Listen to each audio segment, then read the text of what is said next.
You may likely be aware of one big hit from Amazon Prime's TV show airing right now that I will definitely mention. And there's another one that has increased in production costs, a little bit unknown, but I'll just give the breakdown a little bit.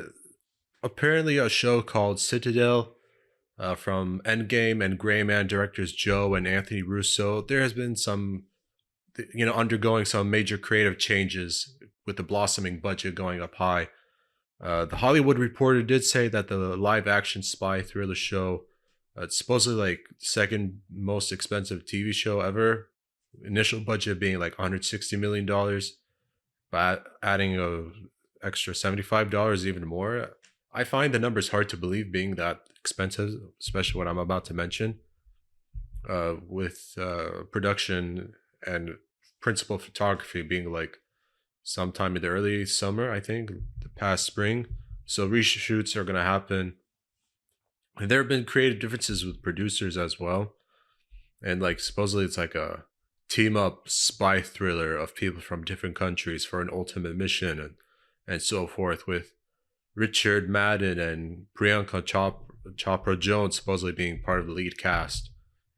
So already considered, and Amazon Studios already thought of having like ordered several local spin-offs for some reason. I don't know, it's a bit weird, this whole situation, especially with writers even from Game of Thrones or other films and series as well. So I admit, like, even just reading it, like I don't find it clear, just because like I don't see it as a big deal. I think someone with by the name of Applebaum, with like production team in charge of the action sequences, but he was let go, say, from producer Sarah Bradshaw, supposedly, like, again, the whole creative differences thing that you could imagine. So I don't know, I don't see this story as a big deal. However, there's a big name I'm sure you can all guess. I'll give you a hint: J.R. Tolkien, and it's definitely the Lord of the Rings of Power prequel show, which has already generated plenty of views, critical acclaim, which I think is also a relief considering that prequels of major franchises are not always well liked, as I've noticed. But thankfully, things seem to be in the right direction when it comes to both House of the Dragon and now for the Rings of Power Amazon show. And the funny thing is, or maybe not so funny when you think about the budget numbers, as the Rings of Power for Amazon has become the most expensive show to really produce at $715 million. Insane budget, but I mean, when it's hard to believe that much, when even to me, like watching Game of Thrones, I mean, like HBO really spent a lot of money over 8 seasons. Despite not everyone loving season 7 and 8, you could still tell they really made use of the full budget, like spared no expenses. The funny thing is that Jeff Bezos, of all people, which really, actually, now I think about it, of course it's not a surprise. Of course, Jeff Bezos had something to do with it, and that's not a bad thing. I mean, competing against Netflix to have the TV rights for it and paid $250 million for it.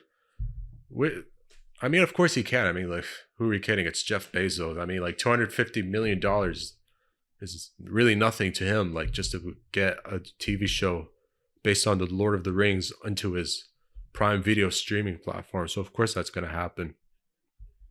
It seems like it would be something that they're going to do for the next 5 years. Maybe it could be a 5 season thing. Who knows? It could work out, hopefully. But yeah, I mean, 250 million, and then using the budget at $715 million from their revenues and shares. So that's really good, and this will really catapult them to even be above HBO, the Netflix, and then even the Disney Plus and so forth. But yeah, I mean, like, I want to know the comment section. Yes, I know I should watch them. I'm going to. I just haven't found the time. Leave a comment below. What have your thoughts? What have you thought so far? regarding the Rings of Power. Let me know you like, you didn't like, could be better, or your expectations falter. Just let me know. I mean, as someone who really liked the movie trilogy, I'm assuming it's great. It has to be just as good. As for the Hobbit trilogy, it's all right. Mixed feelings, but in any case, it's a good thing that the Lord of the Rings franchise, even on TV, are back with characters in a younger form. Pretty cool to see in general.